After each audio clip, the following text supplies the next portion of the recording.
Shalom warga kerajaan semua yang mendengarkan berita ini. 2 minggu yang lalu saya sampaikan bahwa Saul atau Saulus dari Tarsus adalah disebutkan seorang muda. Kita tahu bagaimana orang muda bisa dipakai oleh Tuhan atau dipakai oleh musuh kita, yaitu kuasa kegelapan. Waktu dia dipenuhi oleh kuasa kegelapan, dia menganiaya umat Tuhan, mengejar sampai ke rumah-rumah, masukkan mereka dalam penjara, membunuh mereka. Dan dengan kuasa penuh dari imam-imam kepala, dia pergi ke Damsyik. Kota Damsyik, Damaskus sekarang, itu penduduknya waktu itu 2 juta. Sampai sekarang itu adalah kota tertua di dunia yang masih ada. Nah, saudara yang kasih Tuhan, firman Allah mengatakan, ada seorang murid di sana bernama Ananias. Ananias artinya yang sudah menerima anugerah dari Yehova. Anda dan saya yang sudah diselamatkan, dipenuhi Roh Kudus. Kita telah menerima anugerah daripada Tuhan. Dan ketika dia sedang berdoa, Tuhan berkata pada dia, pergilah ke jalan lurus ke rumah Yudas. Situ ada seorang bernama Saul. Dia sedang yaitu dalam keadaan buta, kamu ke sana. Dia adalah umat alat pilihan bagiku, kata Tuhan. A chosen vessel unto me. Tuhan, dia cuma memberitahu, dia tidak protes. Ananias berkata, Tuhan itu orang dia sadis banget. Terkenal paling jahat, kejam dan luar biasa. Dan rumah itu adalah pusat di mana mereka sedang berkumpul untuk membunuh kami, para pengikutmu. Tuhan bilang tahu, tapi pergilah. Go thy way. Dia adalah alat pilihan untuk memberitakan namaku kepada bangsa-bangsa lain, raja-raja. Tapi aku juga menunjukkan kepada dia berapa banyak penderitaan yang sudah derita oleh karena namaku. Saudara yang kasih Tuhan, saya begitu kagum akan Ananias ini. Ada Ananias lain yang Kisah Rasul pasal yang kelima itu. Tapi yang ini, saudara, Daniel dilemparkan ke gua singa. Sadrak, Mesak, Abednego dilemparkan yaitu perapian. Tetapi Ananias berjalan sendiri dan pergi ke situ. Saudara, perkataan jalan lurus dalam bahasa Greka, dalam bahasa Aram disebutkan adalah the fat street, fat atau abundance. Satu pelajaran di sini. Saudara mendapatkan berkat itu ketika engkau berjalan di dalam kehendak Tuhan.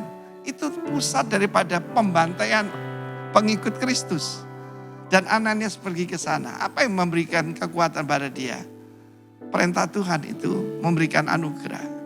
Dan jangan lupa saudaraku, itu ternyata ada satu pelajaran. Jalan lurus, Kristus ada jalan lurus itu. Adalah juga the street of abundance. Yesus menjanjikan hidup dengan segala kelimpahannya. Tetapi juga di situ adalah house of praise. Rumah pembantaian bisa menjadi rumah pujian. Perkataan pujian penting buat saya. Rumah saya di Surabaya kemah pujian. Ya. Lalu pelayanan di Surabaya itu Surabaya Praise Center. Lalu kemudian di sini lembah pujian Denpasar. Lalu ada satu villa kecil, villa pujian. Karena saya tahu kuasanya. Di mana ada pujian, nama Tuhan dipermuliakan. Dia tumpang tangan atas Saul. Dan kalau kita dalam kehendak Tuhan, sesuatu skill yang di matanya lepas, selaput itu, dia melihat kembali. Dan firman Allah mengatakan dia dibaptis, langsung dipenuhi Roh Kudus, segera dia pergi ke rumah ibadat. Untuk apa? Memberitakan bahwa Yesus adalah Tuhan. Dan Saul si sadis ini menjadi the preacher of grace. Hari ini, saudaraku, dia dipakai Tuhan luar biasa. Saya percaya akan ada yaitu Saulus-Saulus di Indonesia. Tetapi juga ada Ananias-Ananias termasuk yang mendengarkan ini.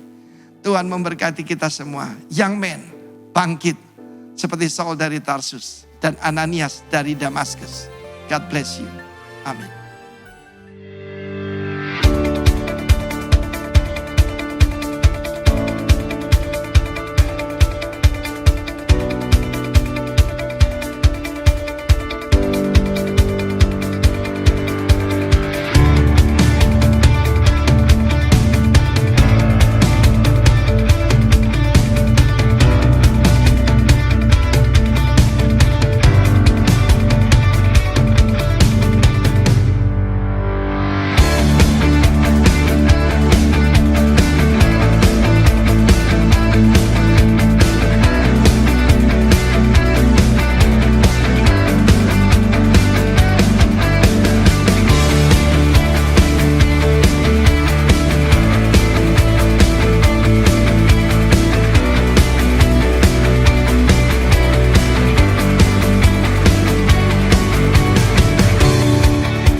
utamakan. Kita saling jaga. Ayo ibadah onsite.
Because of who you are, I give you glory.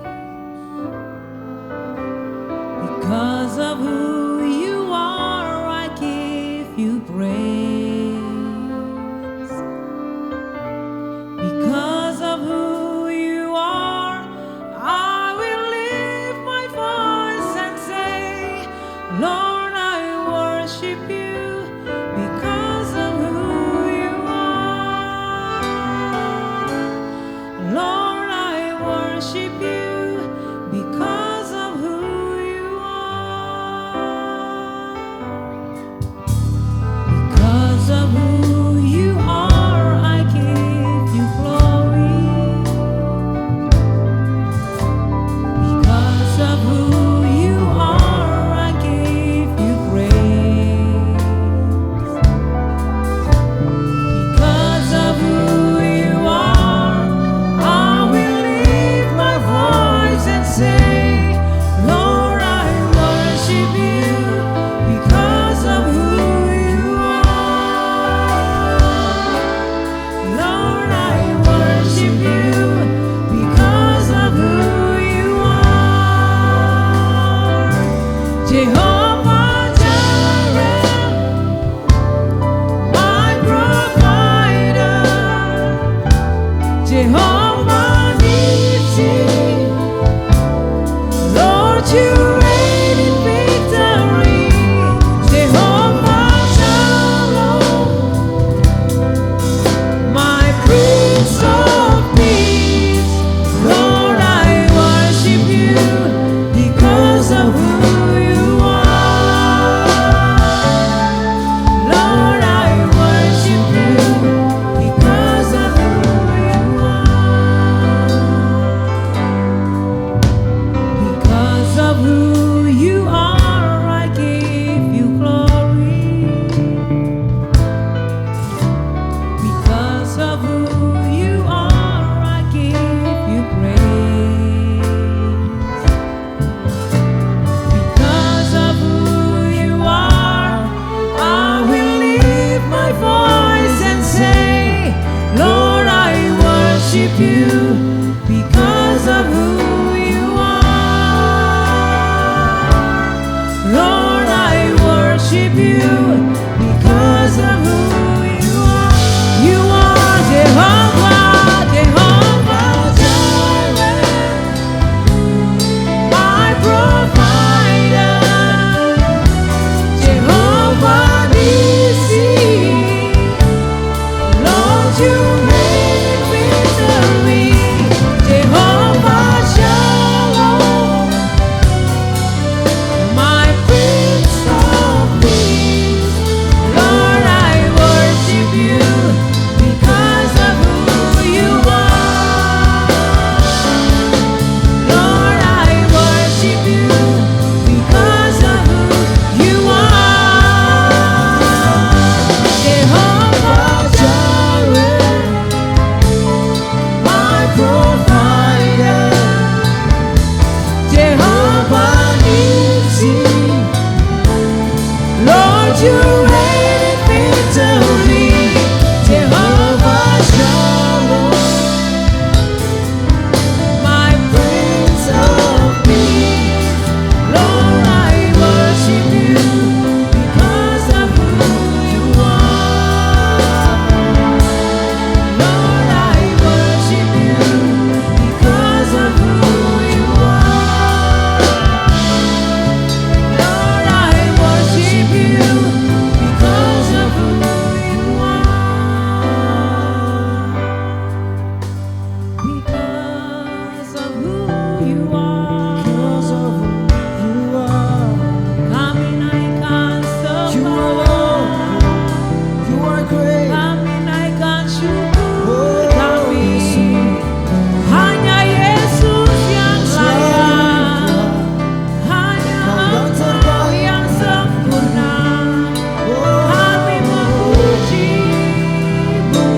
Sing with me, how great is our God. Oh, we see how great is our God. How great you are. How great is our God. Sing with me, how great is our God. Oh, we see how great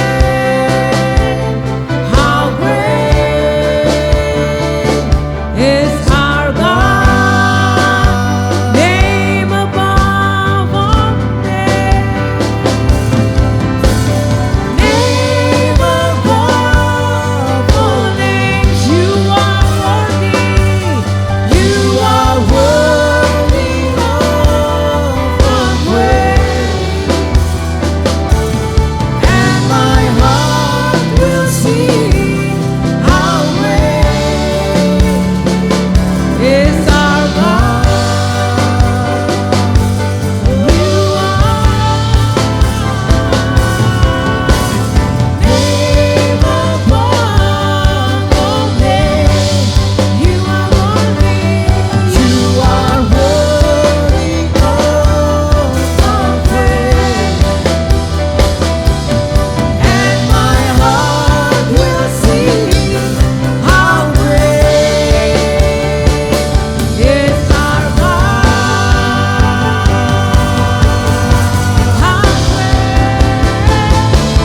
How great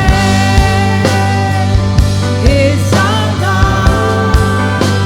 Sing with me, how great is our God. And always sing how great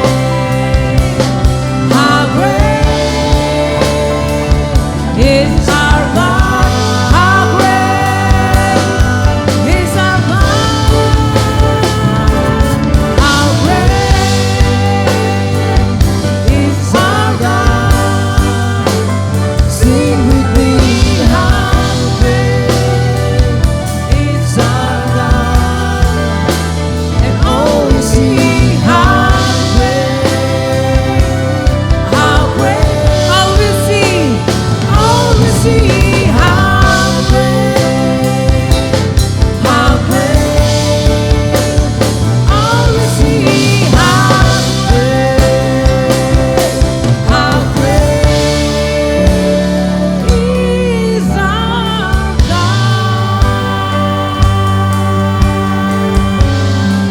You are great, oh Lord.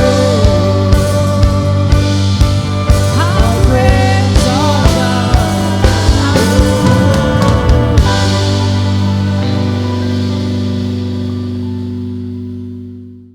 Ya, haleluya, puji Tuhan. Apa kabar? Baik ya, pasti baik. Amin. Saya percaya kita semua sempurna dalam pemeliharaan Tuhan yang ajaib. Ayo kita buka hati sama-sama untuk mendengarkan firman Tuhan sekarang.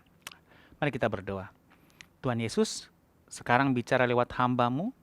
Kami menghormati firman-Mu, menghormati kehendak-Mu dalam hidup kami. Dan karena itu, kami membuka hati yang sangat luas, subur, untuk mengizinkan Engkau berbicara dalam kehidupan kami. Bicara Tuhan, pakai hamba-Mu untuk firman-Mu pada saat ini. Dalam nama Yesus. Amin. Oh ya, sekarang kita bicara alone but not lonely. Sendirian, tapi nggak kesepian. Baik, kita langsung baca ayatnya dari Mazmur 22 ayat 1. Untuk pemimpin biduan, menurut lagu, Rusa di kala fajar, Mazmur Daud.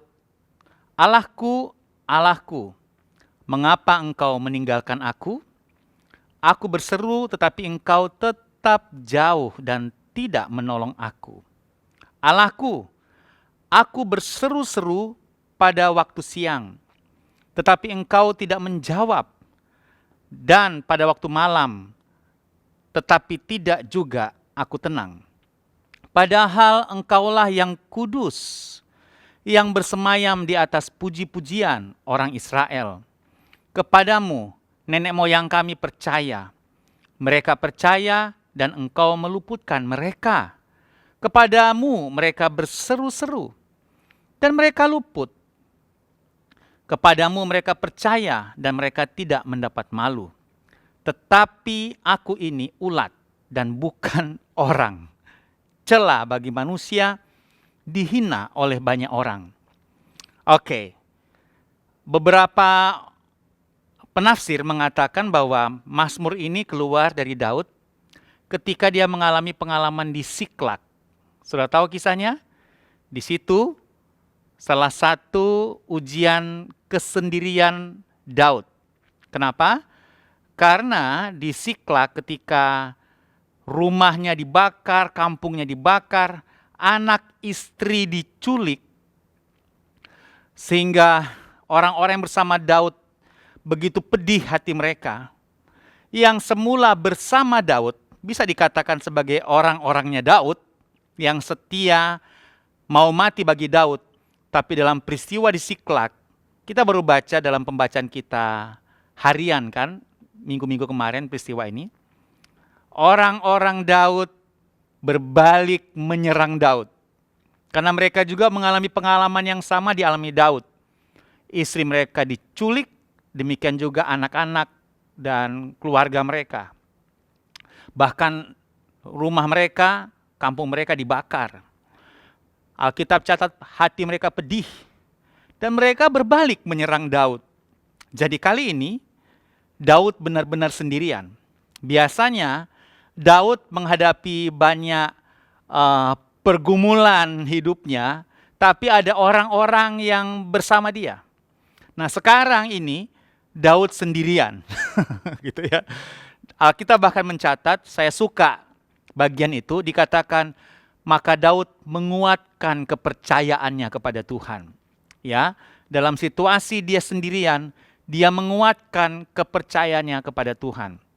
Nah, Mazmur yang kita baru baca ini, katanya para penafsir mereka percaya ini adalah Mazmur yang keluar di masa itu, ya. Sehingga kita juga tidak kaget ketika Daud agak sedikit krisis jati diri. Aku ini ulat, aku bukan orang.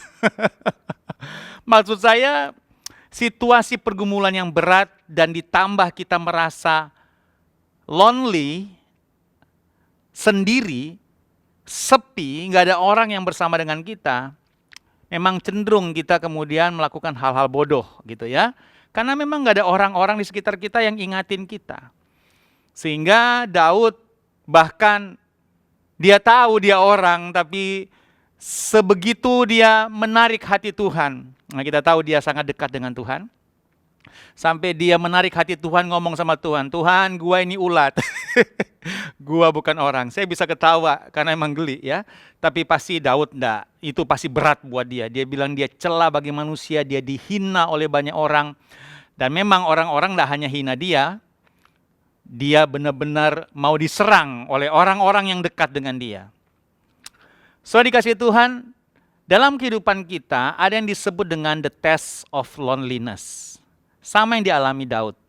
Ujian kesendirian. Gitu ya.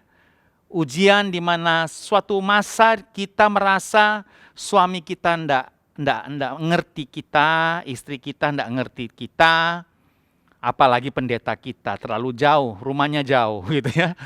Gembala komsel kita ndak ngerti kita benar-benar lonely. Orang yang paling dekat dengan kita pun ndak ngerti kita gitu ya. Ada test of loneliness. Dan tokoh-tokoh Alkitab yang besar, Yesus. Bahkan Mazmur yang barusan kita baca itu kan dikutip Yesus ketika dia di kayu salib kan. Eloi, Eloi, lama sabatani. Sama dengan ayat yang kita baca barusan kan. Daud lebih dulu ngomong kan. Allahku, Allahku, mengapa engkau meninggalkan aku? Sama ya. Yesus mengutip perkataan Daud ini. Karena Yesus juga mengalami ujian kesendirian. Di mana? Di puncaknya, yaitu di Getsemani. Ya, memang dia mengajak 3 orang murid-muridnya, Peter, James, John, Petrus, Yakobus, dan Yohanes. Tapi dia ada dalam ujian kesendirian. Karena bahkan Bapa di sorga yang mengutus dia berpaling membalikan wajahnya. Kenapa? Karena di kayu salib Yesus benar-benar dijadikan dosa. Dan karena dia dijadikan dosa, termasuk Bapa di sorga pun tidak bisa melihat dia. Kira-kira gitu gambarannya. Karena Bapa di sorga itu kudus. Dan Yesus waktu itu dijadikan dosa.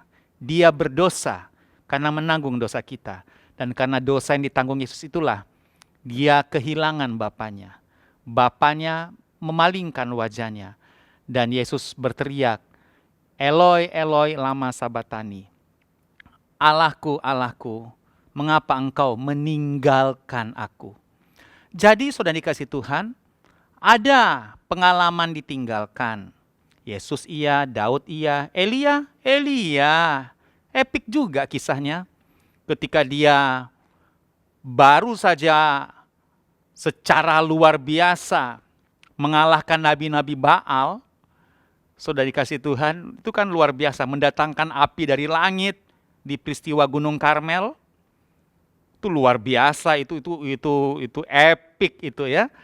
Api, ya, jadi nabi-nabi Baal itu sampai meraja badan mereka untuk minta api kepada dewa-dewa mereka, sampai diolok, diejek oleh Elia, cuman segitu ilmunya, kira-kira gitu ya. Kemudian showtime, ketika mereka menyerah, Elia minta api dari langit, api turun, keren, habis itu cerita. Tapi setelah peristiwa hebat itu, dia diintimidasi oleh Isabel, gitu ya. Isabel, gitu ya. Yang bikin sebel dia. Dia diintimidasi, dan pada masa diintimidasi dia sangat drop. Dia bahkan menyendiri, sudah dikasih Tuhan. Di situ dia merajuk sama Tuhan. Karena dia terancam, terprovokasi, terintimidasi. Barusan mengalami mujizat hebat, tapi kali ini diintimidasi oleh Isabel. Makanya sampai sekarang kan kita belajar namanya roh Isabel. Yaitu roh yang mengintimidasi. Tidak peduli kita baru gagah perkasa ngalami mujizat Tuhan, tapi roh intimidasi bisa datang dengan cara yang luar biasa untuk menekan kepercayaan diri kita. Elia ngalami itu. Dia ngalami kesendirian, dia merasa kemalangan yang luar biasa. Musa berkali-kali ngalami sendiri. Rakyat yang dia pimpin, yang dia kasihi, itu berkali-kali menyerang. Orang Israel sangat jahat terhadap Musa. Yusuf ngalami sendirian. Bahkan dia dikorbankan oleh kakak-kakaknya. Bahkan dia harus terasing di negeri yang jauh. Dia terjual, atau lebih tepat dijual oleh kakaknya. Dijual kakaknya, itu pedih kan itu ya. Nah, setelah lihat, pengalaman ujian kesendirian selalu ada. Kalau kita mengalami pengalaman atau tes kesendirian ini, harusnya kita melihat dalam perjalanan iman, the test of loneliness adalah sebuah kenormalan. Itu biasa. Walaupun kita jerit-jerit mengalaminya, coba begini dulu, saudara renungkan pergumulan yang saudara alami, atau mungkin sekarang lagi saudara alami, dan saudara merasa lonely, saudara merasa sepi, sendiri. Tidak ada yang ngerti saudara, orang yang biasa Anda suka curhat pun tidak ngerti saudara.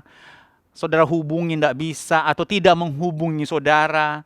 Saudara merasa saudara ditinggalkan. Saudara dikasih Tuhan, saya mau beritahu, jangan tambah musuh. Jangan tambah kerusakan lebih besar, hanya karena kita berespon berlebihan di masa ujian kesendirian. Jangan menyalahkan lingkungan, jangan menyalahkan orang-orang yang saudara pikir meninggalkan saudara. Jangan-jangan memang itu diizinkan Tuhan, karena Yesus pun mengalami ujian yang sama, gitu ya. Daud ngalamin ujian yang sama. Jadi kalau kita mengalami ujian kesendirian, memang entah kenapa kok orang tidak ngerti saya dan seterusnya, saudara merasa memang cuma saudara di planet ini, di tengah-tengah hiruk pikuk orang, saudara merasa saudara nangis sendiri, saudara bergumul sendiri. Saudara dikasih Tuhan, dalam perjalanan iman itu kenormalan. Jadi pelajaran sekarang itu cuma mau ingatin saudara, jangan terlalu bereaksi berlebihan ya dalam situasi ini. Sekarang pertanyaannya begini, kok bisa kita mengalami the test of loneliness? Kok ada sih? Kenapa harus Tuhan izinkan kita mengalami ujian kesendirian? Mengapa? Jawabannya adalah karena setiap orang memiliki pertumbuhan imannya masing-masing. Oke. Dan dalam rangka pertumbuhan imannya masing-masing, ada ujian imannya masing-masing. Karena Tuhan punya maksud masing-masing pada masing-masing orang. Oke ya. Lagi. Untuk setiap orang Tuhan punya ujiannya masing-masing. Bahkan kepada yang satu daging, which is itu adalah suami istri, saya dengan Yanti, dalam keberadaan saya sebagai seorang pribadi di hadapan Tuhan, punya ujiannya sendiri. Di samping ujian saya sebagai satu paket dengan Yanti, sebagai keluarga, sebagai suami istri, kami berdua punya ujian iman berdua, satu paket. Tapi secara pribadi saya punya ujian saya sendiri. Yanti punya ujian imannya sendiri. Maka ketika seorang suami merasa sendiri atau seorang istri merasa sendiri, merasa bahwa suaminya tidak ngerti dia atau istrinya tidak ngerti dia, ya confirm. Karena setiap kita sebagai pribadi punya ujian imannya masing-masing. Dan Tuhan mau berurusan kepada kita secara pribadi. Maka karena itu ujian iman kepada kita secara pribadi, sendiri, maka kita yang harus menghadapinya sendiri. Gitu ya. Jadi kita yang harus hadapi ujian iman kita sendiri. Karena Tuhan punya tujuannya sendiri kepada kita. Gitu. Saya berusaha pelan-pelan ritme saya untuk memastikan saudara bisa ngikutin pelajaran ini. Jadi kalau saudara merasa punya ujian iman dan merasa sendiri, istri tidak ngerti saudara, jangan-jangan memang Tuhan sedang berurusan karena secara pribadi waktu dia ciptakan saudara, dia punya maksudnya sendiri. Dan saudara harus menghadapinya sendiri. Gitu ya, karena memang itu custom, itu khusus. Suami istri kan punya perbedaan, tidak selalu sama. Perilakunya, sikapnya, tindakannya, karakternya. Dan dalam rangka perbedaan itu ada banyak proses yang berbeda kan? Berbeda, misalnya istri sabar, suami nggak sabar. Prosesnya beda. Prosesnya beda. Nah karena beda proses itulah, pertumbuhan iman pun berbeda. Ujiannya juga berbeda. Ujian terhadap istri yang sabar dan suami yang nggak sabar, ujiannya beda dong. Ini ujian kesabaran, ini ujian yang sudah sabar, mungkin dia di bagian lain dia mengalami ujian, mungkin dia sabar tapi dia lemah dalam penguasaan diri yang lain misalnya, kan beda. Nah itulah alasannya mengapa ada the test of loneliness, karena memang kita harus menghadapinya sendiri gitu ya. Nah apa hubungan dengan pelajaran sekarang, alone but not lonely? Mengapa? Ibrani 12 ayat 1, pelajaran tentang iman. Karena, nah ya, jadi saya sambung. Kenapa sendiri tapi nggak kesepian? Kenapa? Bisakah seseorang sendiri tapi nggak kesepian? Jawabannya Ibrani 12 ayat 1. Karena kita mempunyai banyak saksi, bagaikan awan yang mengelilingi kita. Marilah kita menanggalkan semua beban dan dosa yang begitu merintangi kita, dan berlomba dengan tekun dalam perlombaan yang diwajibkan bagi kita. Marilah kita melakukannya dengan mata yang tertuju kepada Yesus. Aduh, jelas tuh. Yang memimpin kita dalam iman. Katakan dalam iman. Oke? Dan yang membawa iman kita kepada kesempurnaan. yang dengan mengabaikan kehinaan tekun memikul salib ganti sukacita yang disediakan bagi dia yang sekarang duduk di sebelah kanan tahta Allah. Ingatlah selalu akan dia yang tekun menanggung bantahan yang sehebat itu terhadap dirinya dari pihak orang-orang berdosa supaya jangan kamu jadi lemah dan putus asa. Jadi kenapa kita belajar sendiri tapi nggak kesepian? Karena Alkitab bilang kita punya banyak saksi. Itu Ibrani 12 ya. Siapa saksi ini? Ibrani 11 konteksnya. Ibrani 12 ayat 1 bilang karena kita punya banyak saksi, bagaikan awan yang mengelilingi kita. Tapi Ibrani 11 itu judulnya apa? Saksi, saksi iman. Nah, saksi itu yang mengelilingi kita. Saksi iman. Karena iman. Wah, ini kita suka baca ya. Habel telah mempersembahkan kepada Allah korban yang lebih banyak daripada korban Kain dan seterusnya. Karena iman Henok terangkat. Karena iman maka Nuh. Wah, ya. Karena iman Abraham, karena iman, saksi iman. Dan yang dicatat di Ibrani 11, semuanya mengalami the test of loneliness. Nuh mengalami kesendirian, sendiri Nuh. Orang ejek dia, sendiri gitu ya. Semua tokoh Alkitab mengalami itu. Nah, mereka dikatakan sebagai saksi bagi kita yang dalam perjuangan iman yang sama sekarang mengalami ujian kesendirian. Jadi kita tidak sendiri lah, katakan begitu. Dan pengertian yang lain dari kita punya banyak saksi, itu bisa juga berarti kita punya banyak kesaksian.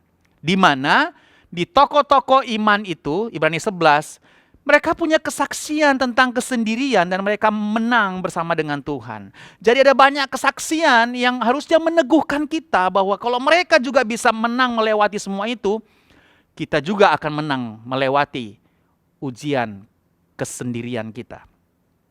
Saya jadi ingat tadi waktu kita baca di Mazmur Daud, dia sampai bilang, padahal engkau adalah Tuhan yang bersemayam di atas tahta pujian. Daud seolah bilang begini, saya sudah memuji Tuhan, saya sudah menyembah Tuhan, tetap punya perasaan kosong gitu ya. Punya perasaan kesendirian, saya ini memang ulat, bukan orang gitu ya. Jadi begini, kalaupun sudah punya pengalaman menyembah juga rasanya hambar, seolah-olah memang ada pengalaman itu, ada. Seperti Mazmur yang lain dari Daud, seperti rusa yang haus, rindu akan sungaimu. Memang ada pengalaman yang seperti itu, yang seperti enggak puas. Ya, itu bagus sebenarnya. Ya, dalam pengertian kita butuh, enggak puas dalam pengertian kita butuh lebih, more and more. Nah, inilah dia. Jadi, kenapa kita percaya bahwa kita walaupun sendiri tidak kesepian, not lonely? Karena memang kita punya kesaksian iman dan punya saksi-saksi iman. Nah, sekarang saya memberikan kepada saudara cuma 2, biasanya 3 ya. 2 alasan kenapa kita tidak kesepian. Nomor 1 tentunya karena ada Roh Kudus. Ya, ujian kesendirian adalah salah satu musim terbaik menyadari Roh Kudus dan persekutuan yang akrab bersamanya. Karena sejujurnya kita banyak gagal untuk menyadari Roh Kudus. Kalau lagi senang-senang kadang-kadang lupa diri, lupa Roh Kudus di dalam kita. Lagi cuan, lagi untung, lagi laba besar, kita cenderung lupa ada Roh Kudus. Nah, gitu ya. Tapi dalam ujian kesendirian, nah gitu. Istilahnya begini. Dalam masa yang sepi, suara Tuhan lebih nyaring terdengar karena hening. Ya, karena hening. Enggak ada orang lain yang ngomong, enggak ada orang dekat kita yang ngomong, enggak ada gembala sel saudara yang ngomong, enggak ada gembala sidang yang ngomong, enggak ada kegaduhan, enggak ada keributan, Anda sepi. Alkitab bilang in quietness, di dalam tinggal tenang. Suara Tuhan terdengar. Saya ingat, saya tidak lupa Pak Arifin pernah posting, ketika hidup menjadi gaduh, kecilkan volume kehidupanmu, sehingga suara Tuhan bisa lebih nyaring terdengar. Wih, keren. ketika hidup menjadi gaduh, ya disturb, begitu gaduh. Gaduh dengan persoalan, gaduh dengan pikiran-pikiran yang sudah tidak terkendali lagi. Gaduh dengan perasaan yang membuncah dengan kegelisahan. Kecilkan volume kehidupanmu. Artinya ambil waktu teduh. Ambil waktu tenang. Jangan banyak ngomong. Supaya suara Tuhan sekecil apapun itu bisa saudara tangkap. Bisa saudara dengar. Nah itu ya. Maka saya percaya dalam pergumulan kita yang merasa sendirian hari-hari ini, itu sebenarnya kesempatan untuk mendengar Roh Kudus lebih keras, lebih nyaring. Ini kesempatan kita menyadari keberadaan Roh Kudus. Kita sudah lama gagal menyadari Roh Kudus bersama kita. Tapi sekarang seolah-olah kita dipaksa untuk mau dengar Roh Kudus. Karena kita punya Roh Kudus, punya hati nurani. Kita tetap adalah, saudara setiap minggu ikut ibadah. Saya percaya hati saudara tetap adalah hati yang dibuka kepada Tuhan dan firman Tuhan. Nah karena itu cukup alasan buat Roh Kudus untuk terus menuntun saudara. Dia tidak pernah meninggalkan saudara. Sebenarnya Tuhan tidak pernah meninggalkan kita. Sebenarnya Tuhan tidak pernah diam. Cuma karena kita begitu gaduh, sampai suara Tuhan kita tidak bisa dengar. Terlalu gaduh, pikiran kita terlalu penuh, hati kita terlalu gelisah. Sampai suara Tuhan tidak bisa kita dengar, kita tidak bisa fokus. Perhatikan ya, orang kalau mau fokus dengar kan kadang-kadang, wah kalau penyanyi-penyanyi itu, dia sampai tutup telinga kanan atau telinga kiri hanya untuk mau fokus dengar dia punya suara false apa enggak. Lihat kalau penyanyi-penyanyi itu, kadang-kadang dia tutup, nah gitu ya. Gitu, ada teknik-teknik ditutup setengah telinga supaya bisa dengar suara sendiri kan gitu ya. Anda cek coba, satu telinga ditutup. Nah bicara sekarang, suara kita kan kita dengar, kan bisa kita dengar. Nah seperti itulah, tutup. Ya, kegaduhan dan Anda sebenarnya memang sendiri tapi Anda tidak sendiri banget. Anda tidak kesepian. Anda sendiri tapi tidak sepi. Karena ada Roh Kudus. Nah, itu maksudnya. Karena ada Roh Kudus. Ya, saudara dikasih Tuhan. Roma 6 ayat 26. Begitu juga Roh Allah datang menolong kita kalau kita lemah. Termasuk dalam masa kesendirian kita. Sebab kita tidak tahu bagaimana seharusnya kita berdoa. Roh itu sendiri menghadap Allah untuk memohonkan bagi kita dengan kerinduan yang sangat dalam sehingga tidak dapat diucapkan lagi. Nah itu dia ya. Saudara dikasih Tuhan, kegagalan terbesar orang percaya sekali lagi saya bilang adalah tidak menyadari keberadaan Roh Kudus di musim kesendiriannya. Maka sekarang waktu yang tepat, kalau sudah mengalami pengalaman ujian kesendirian atau kelak sudah mengalami itu, ingat pelajaran ini. Saudara sebenarnya tidak sendirian. Saudara sendiri menghadapi pergumulan saudara, tapi saudara tidak kesepian karena sebenarnya ada penolong yaitu Roh Kudus. Ya tinggal nyadar aja, itu aja hukumnya. Roh Kudus itu sudah ada, tinggal lu nyadar enggak sih? Gitu ya. Ada Roh Kudus. Nah, di komsel saya, adik-adik saya kalau bersaksi, saya suka beberapa di antara mereka itu suka ngomong bagaimana mereka menantikan Roh Kudus, bagaimana Roh Kudus ngomong ke mereka. Mereka benar-benar sadar Roh Kudus itu ada gitu ya. Jadi Holy Spirit consciousness benar-benar mereka bangun kesadaran akan Roh Kudus itu. Nah, ini kesempatan bahwa ketika saudara alone, basically you are not lonely because of Jesus and Holy Spirit yang selalu bersama dengan kita. Sebenarnya waktu kita sendiri, kita tidak kesepian karena ada Roh Kudus. Ya, bersama dengan kita. Kita memang harus sendiri menghadapi pergumulan ini, tapi kita tidak ditinggalkan yatim piatu kan, Alkitab bilang ada Roh Kudus yang menyertai kita. Yang alasan kedua, yang terakhir adalah harus ada keluarga rohani. Nah, harus ada keluarga rohani. Coba kita lihat Yesus sebentar. Yesus waktu dia ke Taman Getsemani, dia memang mengalami kesepian. Dia mengalami kesepian apalagi di Bukit Golgota. Tapi walaupun dia harus menghadapi sendiri, minum cawan di Taman Getsemani, yaitu dia harus disalib sendiri. Tidak bisa disalib rame-rame dengan murid-muridnya. Tapi waktu dia menghadapi pergumulan itu, dia tidak kesepian, dia tidak lonely. Dia ajak Peter, James, John. Petrus, Yakobus, Yohanes. Dia ajak 3 murid. Ada banyak muridnya dia.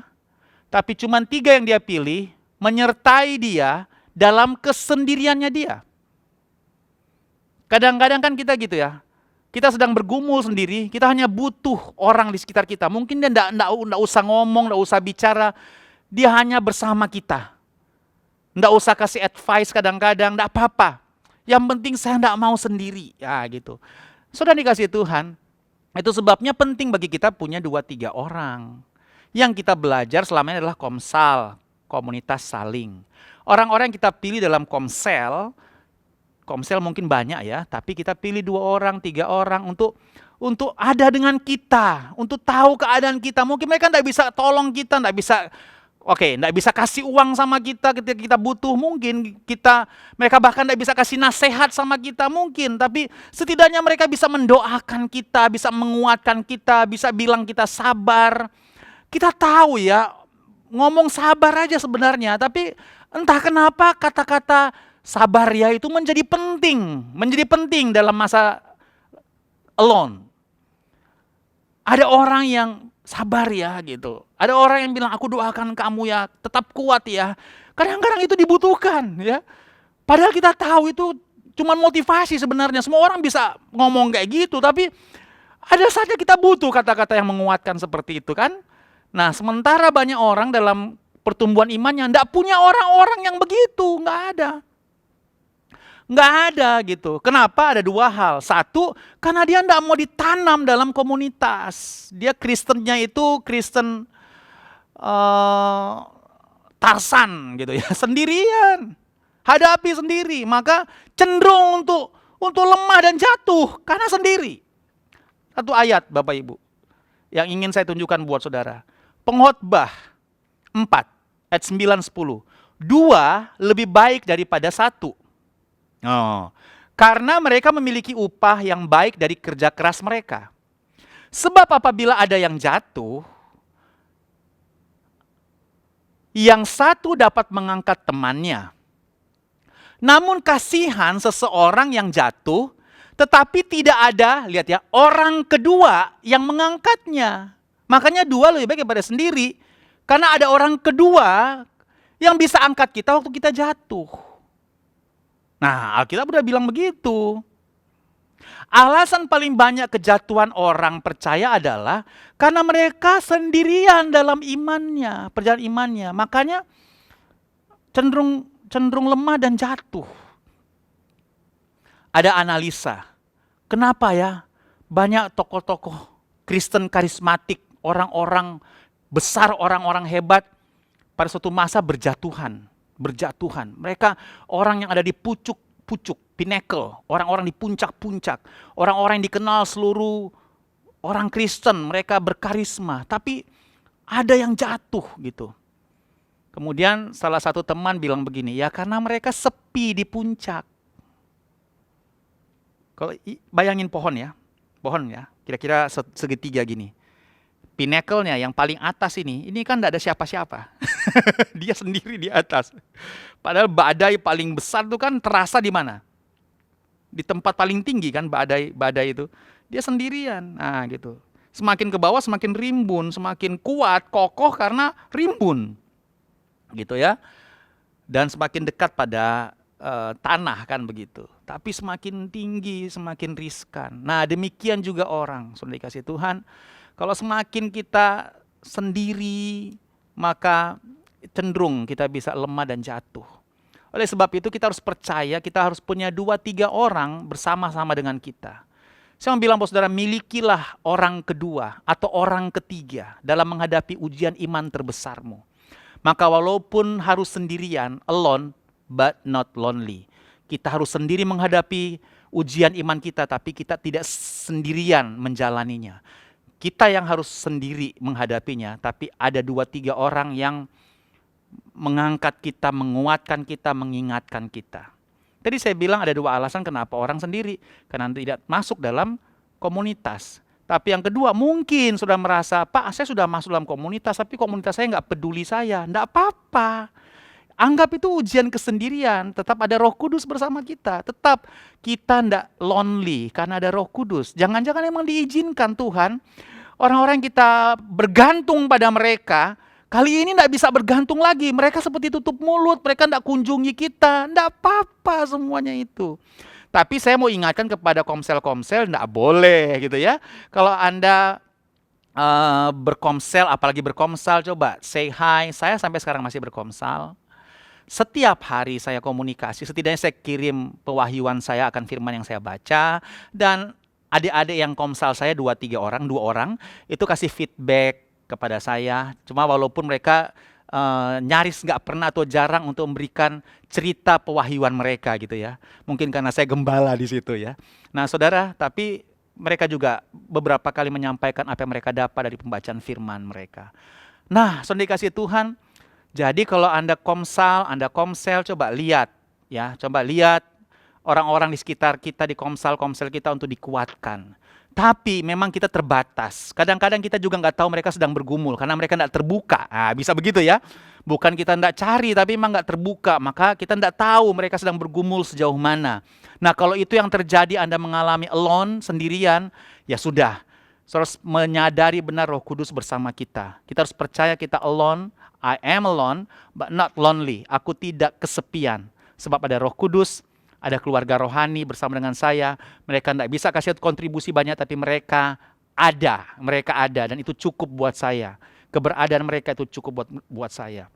Mungkin mereka bukan orang-orang yang selalu tanya keadaan kita tiap hari di telepon, di WA, apa kabar. Mungkin tidak selalu ya, tapi setidaknya ada orang-orang yang punya kesepakatan untuk mau bertumbuh dalam iman.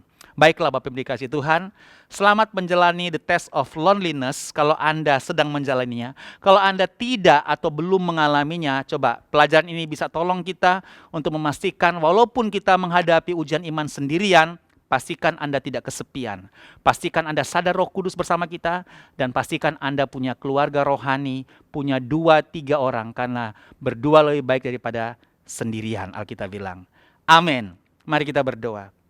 Tuhan, firman-Mu sudah datang, biarlah kami benar-benar memegang firman-Mu menjadi pedoman bagi kami untuk menjalani ujian iman kami. Kami tahu Tuhan, kami punya ujian imannya sendiri-sendiri. Dan biarlah Tuhan, waktu kami menjalaninya, kami menyadari keberadaan Roh Kudus. Kami punya keluarga seiman. Kami punya banyak saksi yang mengelilingi kami seperti awan. Bahkan kami punya kesaksian-kesaksian iman dari tokoh-tokoh Alkitab, dari orang-orang yang pernah melewatinya. Tuhan, kami percaya kami akan baik-baik saja dalam anugerah Tuhan, dalam pemeliharaan Tuhan, dalam perlindungan Tuhan. Sementara kami bertumbuh dalam iman, karena dalam ujian kesendirian ini kami tidak gaduh, tidak menambah musuh, tidak menilai orang, tidak menghakimi orang. Tidak membuat asumsi-asumsi dan berhalusinasi dengan asumsi tersebut. Kami mau tinggal tenang, quiet, karena kami mau dengar suara Tuhan. Karena suara Tuhan lebih nyaring ketika kami quiet, mengizinkan Tuhan bicara. Kami tidak gaduh, tidak ribut di WA, tidak ribut di Facebook. Kami mengambil waktu teduh bersama Tuhan, dan kami mendengar tuntunan Tuhan. Terima kasih Tuhan, kami bersyukur meteraikan firman-Mu ini, dan kami percaya kami akan bertumbuh dalam kemurahan Tuhan. Haleluya. Amin. Puji Tuhan. Haleluya. Shalom. Puji Tuhan, kita akan masuk dalam perjamuan kudus pada pagi hari ini. Mari sama-sama kita berdoa untuk perjamuan kudus. Bapa, terima kasih untuk firman Tuhan yang sudah kami dengar. Kami yakin dan percaya kami tidak pernah ditinggalkan sendirian. Tuhan Yesus, Allah kami, selalu ada bersama kami, bahkan ada di dalam kami. Terima kasih. Kami akan menikmati perjamuan kudus pada pagi hari ini. Roti dan anggur dikuduskan dalam nama Yesus. Bahkan kami, hamba-hambamu, anak-anakmu, umatmu, gerejamu Tuhan, layak untuk bersekutu dengan tubuh dan darahmu. Di dalam nama Tuhan Yesus Kristus. Haleluya. Amin. Amin. Amin. Mari Bapak Ibu silahkan bagikan anggur perjamuan dan juga roti perjamuan kepada anggota keluarga yang ada di rumah. Saya ingatkan kembali, roti dan anggur paket-paketnya tersedia di Rock Center. Kapan saja Bapak Ibu mau ambil, silakan. Jadi Bapak Ibu tidak perlu masuk ke dalam Rock Center, sudah tersedia di pintu depan. Jadi nggak perlu masuk lagi. Bapak Ibu tinggal buka kontainernya, ambil sesuai dengan kebutuhan. 5 roti dan 5 anggur dalam satu paket. Oke, Sekarang kita angkat tinggi-tinggi roti di tangan kanan kita. Dengarkanlah firman Tuhan. Pada malam waktu Yesus diserahkan, dia mengambil roti, mengucap syukur atasnya dan berkata, "Inilah tubuhku yang dipecah-pecahkan bagi kamu. Perbuatlah ini menjadi peringatan akan aku." Gereja Tuhan, bukankah roti yang kita angkat tinggi ini adalah persekutuan kita yang mahal dengan tubuh dari Tuhan Yesus Kristus? Amin. Mari makan dengan ucapan syukur di dalam nama Tuhan Yesus Kristus.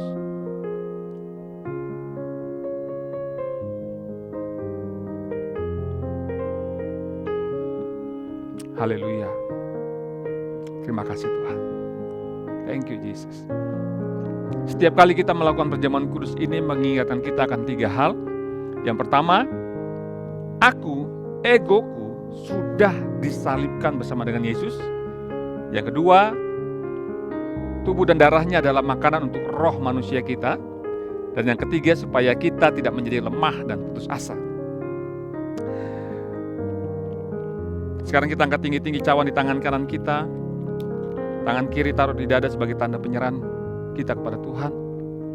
Kemudian Yesus mengambil cawan lalu berkata, "Cawan ini adalah perjanjian baru yang dimeteraikan oleh darahku. Perbuatlah ini menjadi peringatan akan aku." Gereja Tuhan, bukankah cawan yang kita angkat tinggi ini adalah persekutuan kita yang mahal dengan darah dari Tuhan Yesus Kristus? Amin. Darah Yesus sanggup menyembuhkan setiap sakit penyakit kita. Amin. Dia memulihkan hidupmu. Amin. Mari minum dengan ucapan syukur, dengan percaya dalam nama Yesus. Yang sakit disembuhkan, yang lemah dikuatkan. Haleluya.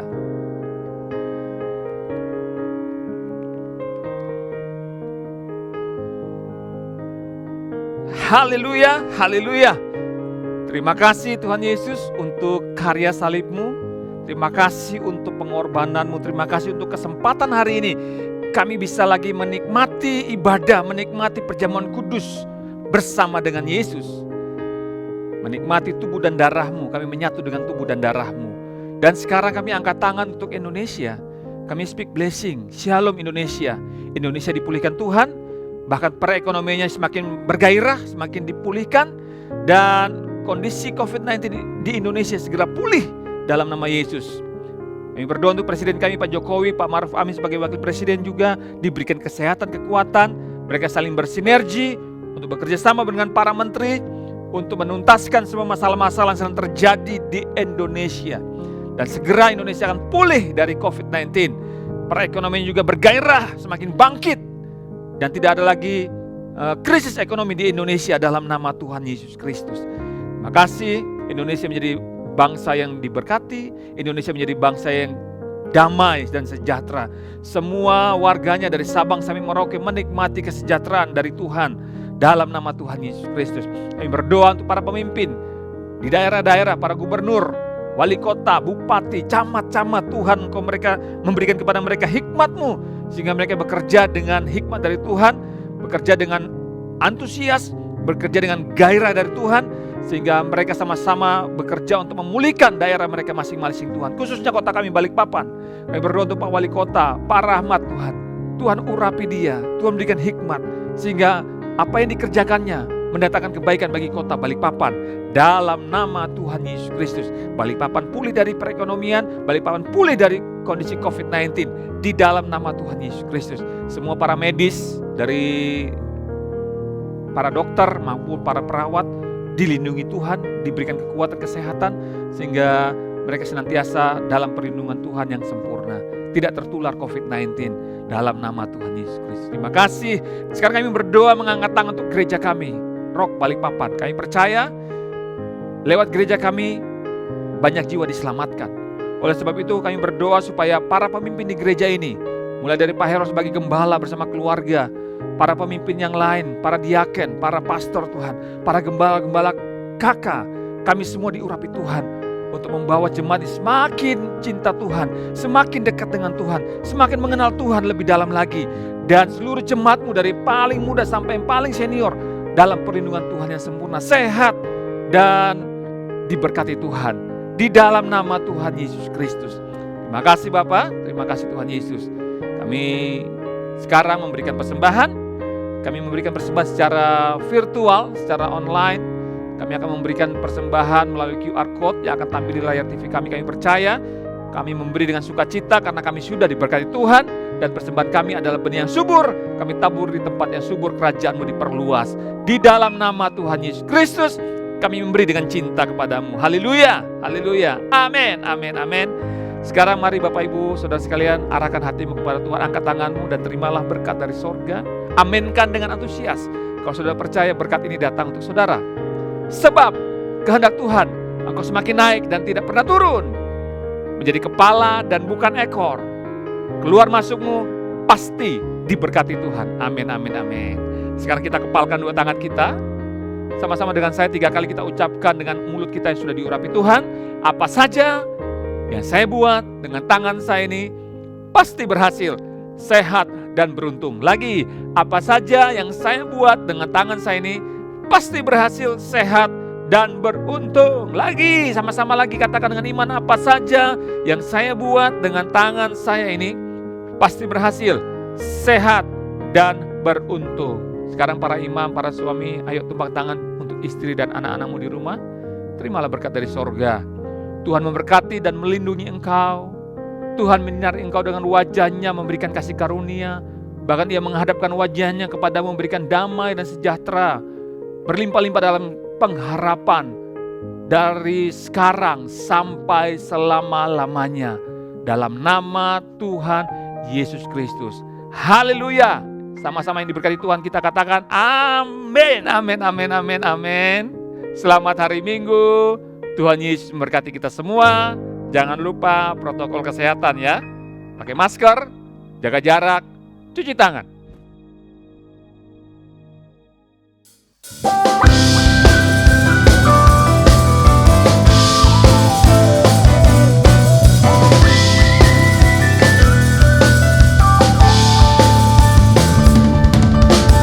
Ku diberi kuasa, Raja mulia, menaklukkan musuh di bawah kakiku. Ku pakai kuasa dari Raja mulia. Bila Allah ada bersamaku, siapa jadi lawanku?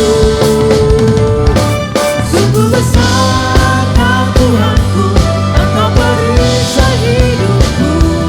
Ku berdiri dengan iman, iman dalam Yesus Tuhan. Kau yang memberi kemenangan, ku bersorak merayakan. Terpujilah Engkau Raja segala raja.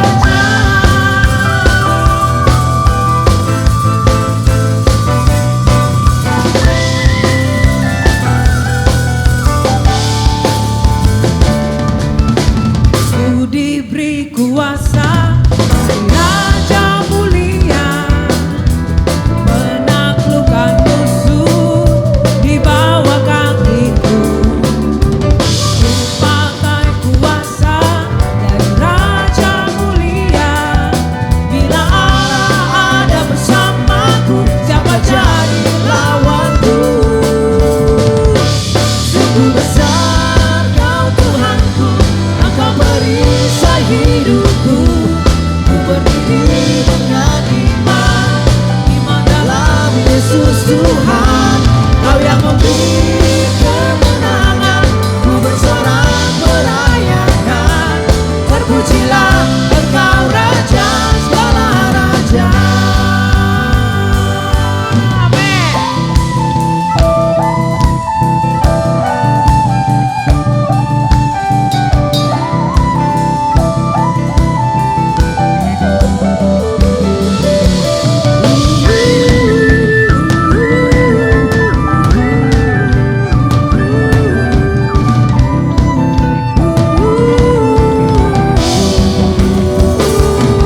Bila Allah ada bersamaku, siapa jadi lawanku? Bila Allah ada bersamaku, siapa jadi